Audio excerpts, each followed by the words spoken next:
বিসমিল্লাহির রহমানির রহিম। আমি মরহুমা বেগম খালেদা জিয়ার বড় সন্তান তারেক রহমান। আমি আজকে এখানে উপস্থিত সকল ভাইয়েরা এবং বোনেরা যারা উপস্থিত আছেন, মরহুমা বেগম খালেদা জিয়া জীবিত থাকাকালীন অবস্থায় যদি আপনাদের কারো কাছ থেকে কোনো ঋণ নিয়ে থাকেন, দয়া করে আমার সাথে যোগাযোগ করবেন, আমি সেটি পরিশোধের ব্যবস্থা করব ইনশাআল্লাহ।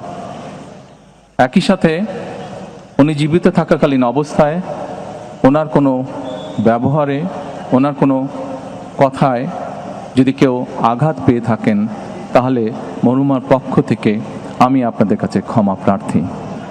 দোয়া করবেন আল্লাহ তাআলা যাতে ওনাকে বেহেশত দান করেন।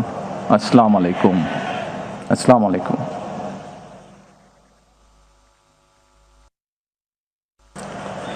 দেশনেত্রী বেগম খালেদা জিয়াকে ভালোবেসে শ্রদ্ধা করে যারা তার জানাজায় সামিল হয়েছেন, সেই লাখো ভাই বোনকে জানাই গভীর শ্রদ্ধা। মাননীয় প্রধান উপদেষ্টা পরিষদের সদস্যগণ, রাজনৈতিক নেতৃবৃন্দ, তিন বাহিনী প্রধান সহ কর্মকর্তাবৃন্দ,